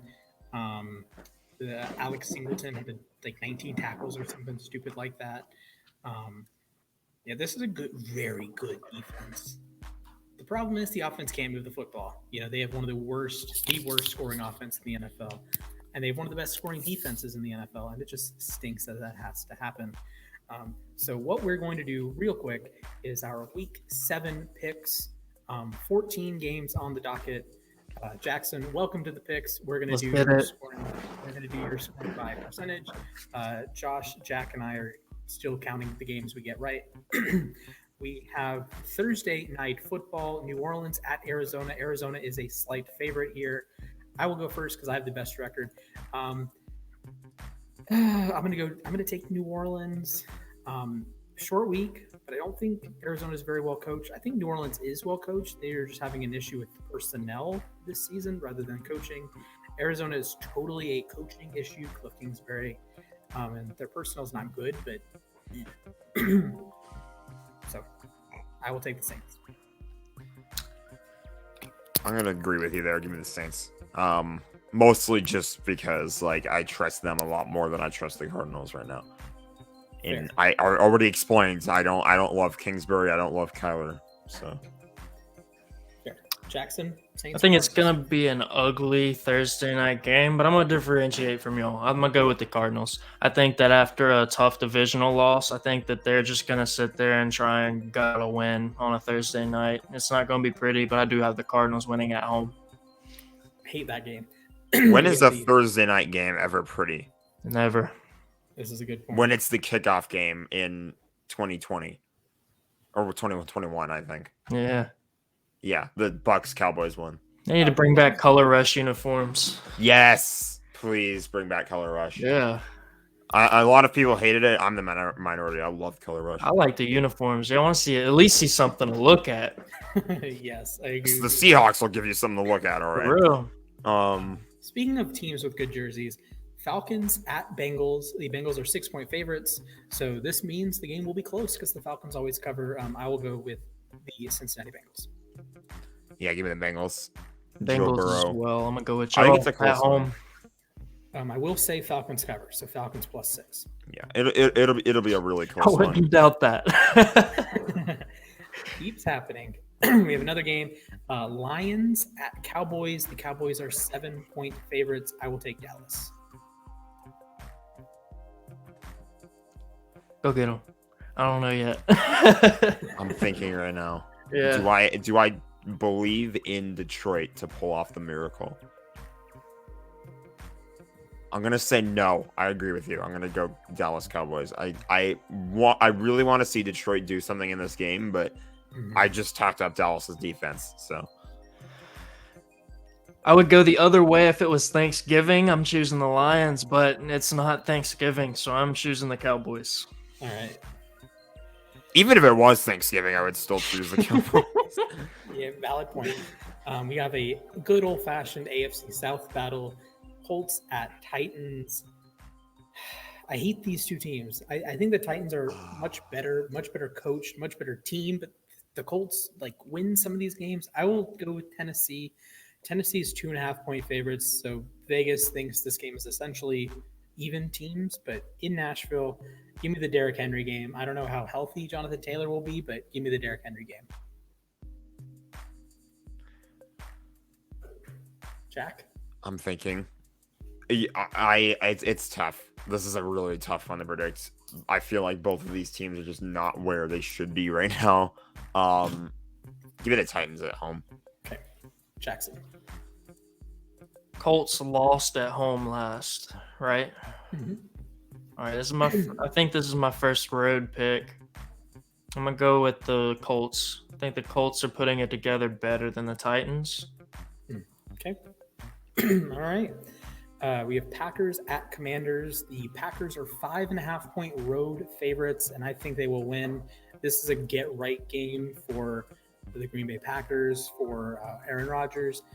Just attack William Jackson. Attack the corners. Safeties have been very good. Cam Curl has been awesome. Derek Forrest has been awesome. Attack the corners. You're going to be successful. I don't love the linebacker core in Washington, so give me the Packers by 5.5. Yeah, I'm taking the Packers in that one. I feel like this is the, like you said, get right game. Yeah, pretty much exactly where we're at. Get right game for Green Bay. Yeah. Commanders are just not in a great spot right now, and in more ways than one, as we've learned recently, just before we went live.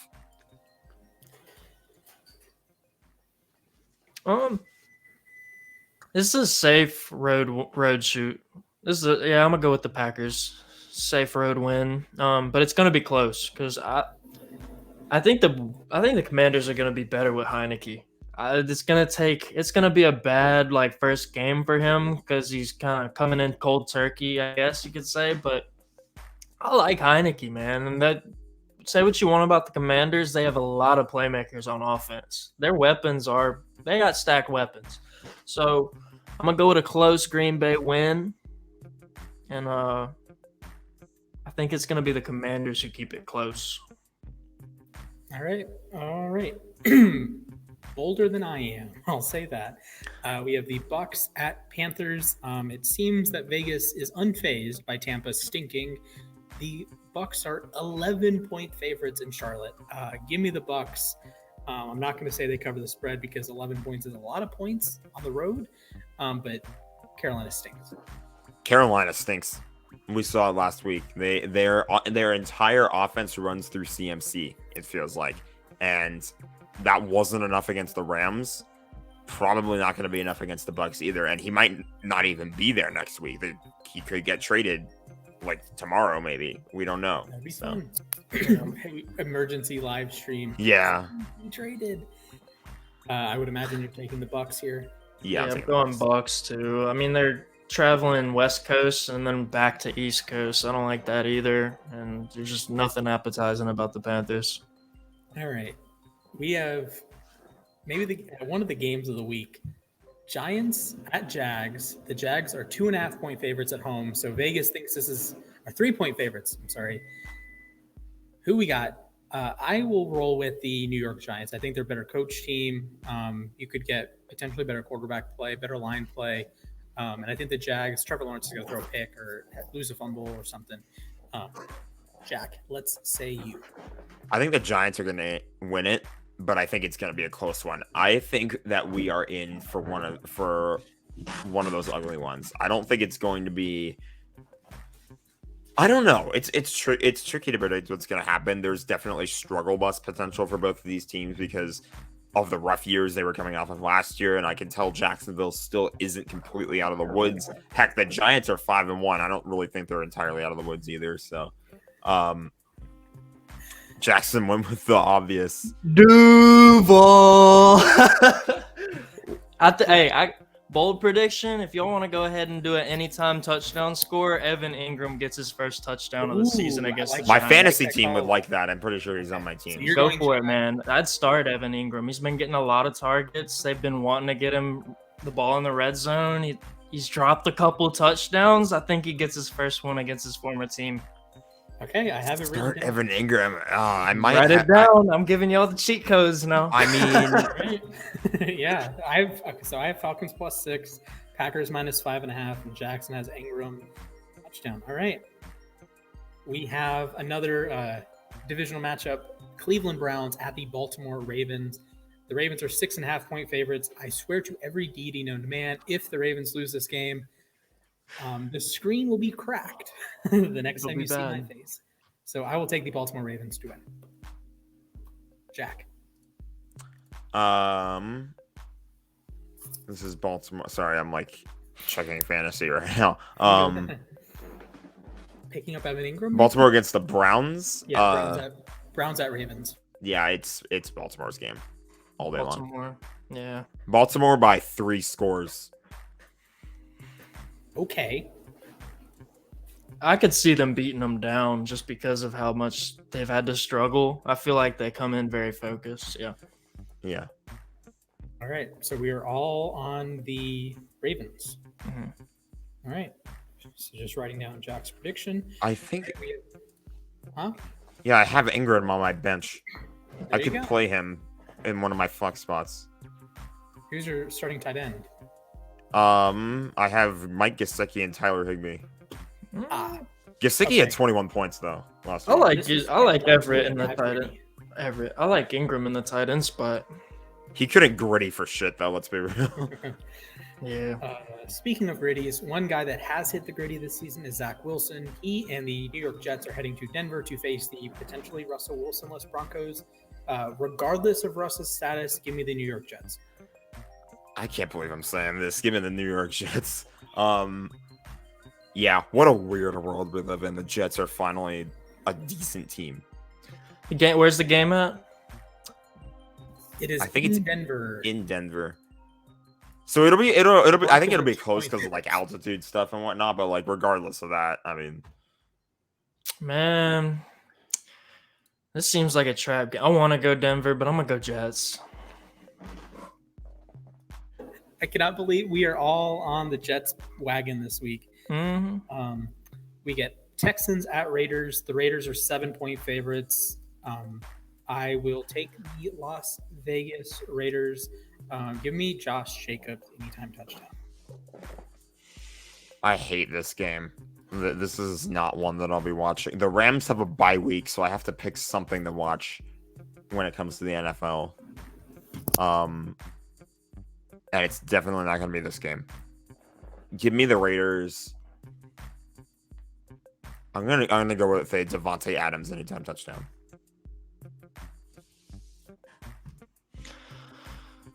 I got Raiders. Raiders at home. I think the Texans are getting better.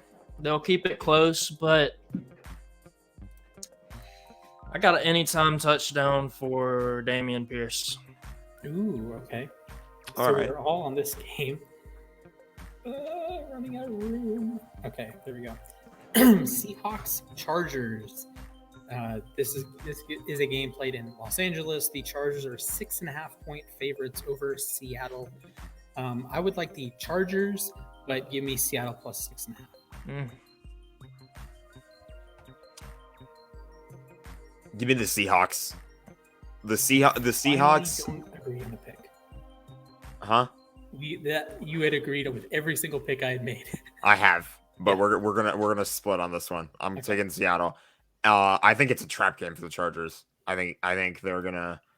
They did not look too great as we've discussed in their game last night on Monday night, and I feel like they're going to be. There might be a little bit of overconfidence that comes out of that one. I feel like this has trap game potential. I feel like we're going to get another good game out of Geno Smith. My only concern is that they don't play good in SoFi, but like I've only ever seen them play in SoFi against the Rams. So, but Yeah, like they are not a great team at that stadium. So, Fair. if the Chargers fan base actually shows up, yeah. Jackson, who you got? I got Chargers. I think this is going to be the first game that we start to see that the Seahawks aren't that good. I'm not all in on them yet. Maybe if they win this game in a nice fashion, I'd buy into the Seahawks a little bit, but I think this is where they're going to start to decline. Okay. Serious conversation here. If Seattle wins, solid chance San Francisco loses, Seattle will be top of the NFC West. I could see that happening. I still think That would I be still think rough it's- for us. I still think it's Cardinals.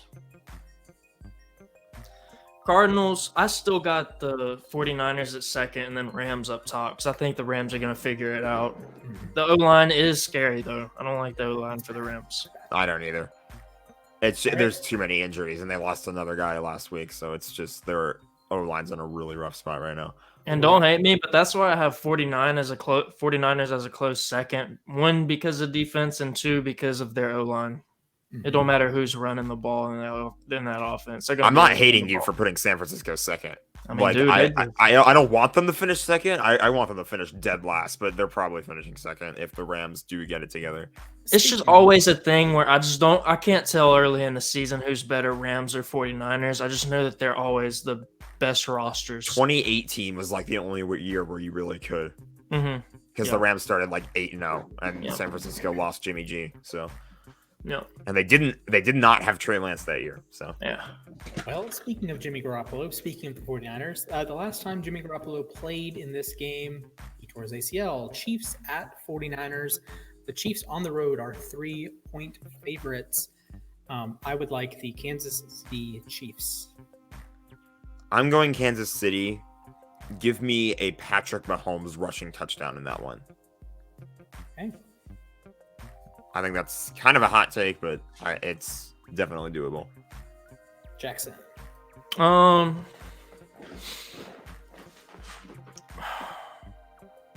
I got Chiefs and give me an anytime Debo touchdown. Okay. I wanted to say rushing, but they haven't really been running him like they did last year, so I ain't gonna get too ballsy. All right, I can respect By that. the way, you know what I should have predicted though? Since it's National Tight Ends Day that day. Oh, is it really? It is Okay. really. Actually, I'm going you to know, go I'm with gonna ask both. that at the end. This is my How many prediction. tight ends score a touchdown this week? Over under 14. And I don't know how many they score in a normal week. That's a tough call. I'm We're going to gonna go play under. a game. How many tight ends score touchdowns? I'll go through the main tight ends, and I'll go. We'll figure that out when we're done picking these games. Figure that out after the game picks. Yeah. I'm just gonna make a tight end prediction because we have two top two tight ends in this game. Both Kittle and Kelsey touchdowns. I like that. Yeah. Don't put me down for that. But I won't. Yeah. That's my like prediction. that, though. I think we're gonna see fireworks. Yeah, that's a good prediction. right. I'm just sticking with Debo. I think Debo's gonna have a good fantasy day. I think they gotta have Debo score multiple touchdowns to beat the Chiefs. Interesting. Feed All him right. the rock. Sunday Night Football. Steelers at Dolphins, 7-point favorites. At home or Miami, I will take the Miami Dolphins. Why is this a Sunday night game? I'm glad it is. I'll tell you why in a At sec. least Tua is back. If Tua is back, then yeah, that makes sense. Tua versus Pickett might actually not be that bad. Pickett is in concussion protocol. Oh yeah, he is, right? I forgot. He will start if he's cleared. I hope. If he's cleared, then it'll be fun to watch. But performance, he was benched because he got in a fight with Deontay Johnson. Pickett? Yeah, no, Trubisky. Trubisky and Deontay got into it. wow. And Tomlin's like, I'm not having this. Kenny Pickett, you're starting. Well, regardless of whatever that is, give me the Dolphins. I don't do point spreads too much, but give me the Steelers and a anytime touchdown for I think Pickens gets his first touchdown of the year. You are First taking the career Steelers straight up? touchdown. Yep, Steelers straight up on a Sunday night. They usually play well, and I got Pickens. Pickens scoring. Okay. And to wrap it up, why is this a primetime game? Bears Patriots. Steelers Dolphins is a weird primetime game to me. It's better than Bears Patriots, though. It's a lot better than Bears Yeah. Patriots. Give me the Patriots in this. I knew you were supposed to go first, but I'm pretty sure it's going to be the I Patriots. the Patriots. They're 8 favorites at home. What's the over/under on this 39.5. I was about to say under. 39. one? Under 100,000%. Pencil me down for the under. You and I. If that game hits the over, I swear I'll just eat nachos then. I'm not going to wait for the punishment. I'll just Okay. I will write that down. write it down. Will eat nachos if over 39.5. Okay. That's written down. That is written in stone, folks. Is written. All right, Jackson. Bears are back. I'm going with the Patriots defense to give them this win. Patriots win. I think Komet scores his first touchdown of the year. All right, I can write that down. All right, so Jack and I agree on 13 of 14 games. That is not going to help you very much in chasing. That's not gonna help in the standings. Either we'll all be the same. So like the one game that I'm like really banking on is Seahawks Chargers. Yeah, if you get that, then you get the +1 on the week. But if you don't, you get the -1 on the week. So It really all depends on how much I can catch up to Josh. I think you're ahead of him, and then no, yeah, I'm ahead of him. So I'm 15 games over. Josh is 13 games over, and you are 3 under. I think the most difficult game to predict this week was Colts Titans. Yes. That's like the only one that's like, and like we're together on that one, so it won't affect the standings. But like that'll. I hate the AFC South picking those games. It's rough. Yeah. Hopefully, I can give me a good little beginner's luck record here. But I'm actually dip out at the end of the predictions because I got some stuff to do. But had a blast on the first. Tell us on my first which appearance. tight end score. In which one? Just give me 5 tight ends. Let's pick 5 tight ends. 5 tight ends that score. Kittle, Kelsey, Andrews. If you pick one that's injured, I can't help you. Or that's one that's on the bye, I can't help you. Higbee's on a bye. I can't think of any other tight ends off the top of my head right now.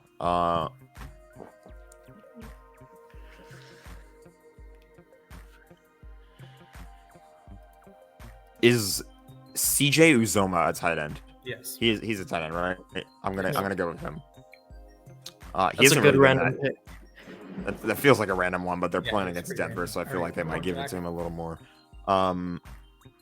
One more tight end. Give me Gesicki again. All right. Jackson. All right, I'm going with. I already said Everett, or I'm going with Gerald Everett, and I already said Evan Ingram. Okay. I already said Cole Kmet. Okay. Those 3. You said 5. Yes. So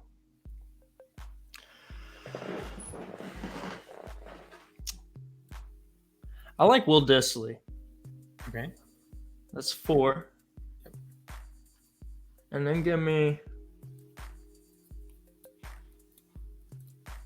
mean, I could go with the easy one with Kelsey. I like how Dulcich got his first last night. Dulcich, Kelsey, and then let me get one more. Just because I want to see it happen, let me go with Isaiah Likely. He hasn't gotten his first career yet. I want that one. I want to see him get his Go for first. that. He's a really good player. Not enough people know who he is. I agree. I will go Robert Tunyon. I like Tanya now. Tanya's a good pick too. I will go. I don't know how healthy Darren Waller is, because he's been in and out. I will also go Andrews. I will go David Njoku. I will go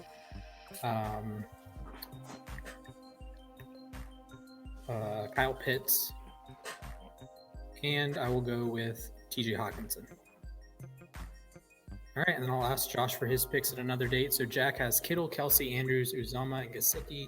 Jackson has Everett, Ingram, Komet, Disley, and Likely. I have Tunyon, Andrews, Njoku, Pitts, and Hawkinson. So Jackson, I know you got a dip, so appreciate having you on. All right, man. I appreciate it, man. I had a blast. Y'all let me know when y'all do this again, and y'all hold it down. Absolutely. For sure. Thanks for stopping by. All right. Yes, sir. All right, Jack. We're marking our. So this, we didn't really talk about it too much, but like this is our first show that went to our own channel. Mhm. And we're making the return by returning to 2-hour plus episodes, it looks like. Yeah, we got to cut it down a little bit. Yeah, but you know, it is what it is, I guess, for now. All right. So I'll update on the Yankees game. I think they're up 5-1. Basketball is back tonight. Exciting times. NHL was back a couple nights ago. Apparently, the Kings beat the Red Wings, but Dylan Larkin made the play of. He did. The NHL season, honestly, for a lot of teams has been, I guess, kind of as expected for a while. I was at opening night for the Kings. That was a heck of an experience. That was really fun to be at. But until they ripped my heart out at the end when they allowed the game-winning goal with 25 seconds left. Yeah, so the Kings Red Wings things. What happened was Victor Arvidsson had a breakaway at the empty net, and he didn't want to risk a lot of hockey players. What they like to do when they have an empty net scenario, they don't like. Some of them will just shoot it right into the empty net. Some of them don't do that because they're afraid they might screw it up and miss. So they'll just like be as safe as possible and try to just skate the puck right into the empty net. That's what Arvidsson was trying to do, and Dylan Larkin caught him from behind and stopped him from scoring. Yes. And then the Red Wings go down the ice and score with the extra attacker. Thankfully, the Kings win in overtime, so Detroit did get the pity point because of Dylan Larkin. But yeah, that was just you would get otherwise. So that's a start. Yeah. So yeah, that's the kind of mistake that just can't be made again. I'm not like livid at Arvidsson because they did win. And I know Arvidsson is the kind of guy that will more than make up for it later on as the year goes along. For sure. It's just one of those things. Like sometimes you do need to show a little bit more urgency because Dylan Larkin's one of the fastest guys in the league. If you get complacent against him in any situation, he's going to catch up to you like nothing. So you are correct. He is him. He's up there for sure. He is so. Timothy.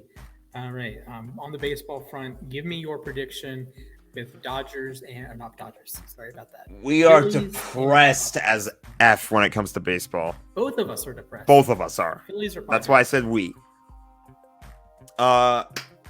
With Yankees Guardians, which is happening right now. What's the score? I'm going to take Astros in 5. What's the score of the Yankees right now? They are up 5-1.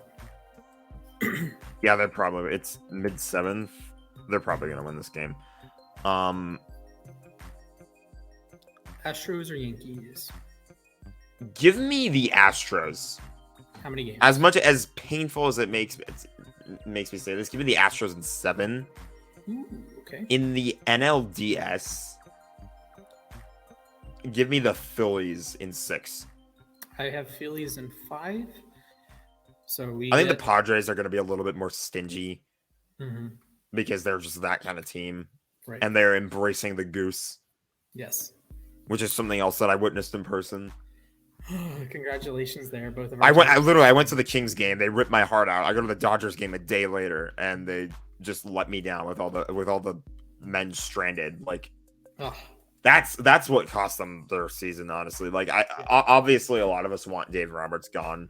I don't disagree with that, but I think the hitting in the postseason just sucked. Yep. They left way too many guys on. Hit like 160 as a team. So yeah, and then the depth in the bullpen just needs to be better. This is true. This is true. So we'll see if Andrew Friedman can make up for it, or if he needs to be canned too. But Roberts, I think, absolutely has to go. Yeah, it doesn't look like that's going to happen. It's not. They already confirmed he's coming back next year, but or not the team, but like reports are saying, like on Fox and stuff like that, that'll be back next year. But all right, any last words before we wrap it up? What did you show today? Go Lakers! The Lakers and Kings are both playing tonight. Cavs. The Lakers are debuting their gorgeous statement jerseys tonight. I hope NBA 2K is updated to put them in. Aaron Judge is so good, man. Did he homer again? No, he just lined a single up the middle. Just sweet swing. All right. What else do I have going on? There's a lot. There's a lot to be excited about in the world of sports. I know that there's MLS Cup playoffs are going on right now, and then the World Cup is coming up shortly after that. I know you guys care probably more about the World Cup than the MLS Cup, but I'm an MLS guy. Screw it. Yeah, we get to make World Cup predictions. We do. Yeah. Should I talk about the rest of my niche sports? Yes. Because NASCAR and F1 are both happening on. F1 is back in the U.S., so I get to watch it on time. I won't have to be asleep for that. I think NASCAR is actually happening at the exact same time, so that'll be fun. Right. Yeah, exciting times this weekend. What a time to be alive, as you always say. Yes, I will say that. We didn't talk about Tennessee, Alabama. That game was absolute slobber knocker of a game, 52-49, the most points Alabama has allowed since 1906. Good job, Alabama. So, anyways, that'll wrap us up. That'll wrap me up, Jack. As we know, who trains with knives? Oh, we're done. Yeah, we're wrapping up. Mate, there was no intro or outro or anything like that, but just follow us on the Twitter, the YouTube, I think the Instagram. There's a lot that we're still setting up, but we'll give you guys links in the description. I don't even know what the accounts are all called right now, but we'll give you guys links. Yep. And as always, Super Bowl champion Aaron Donald trains with knives. We will see you next week. Peace.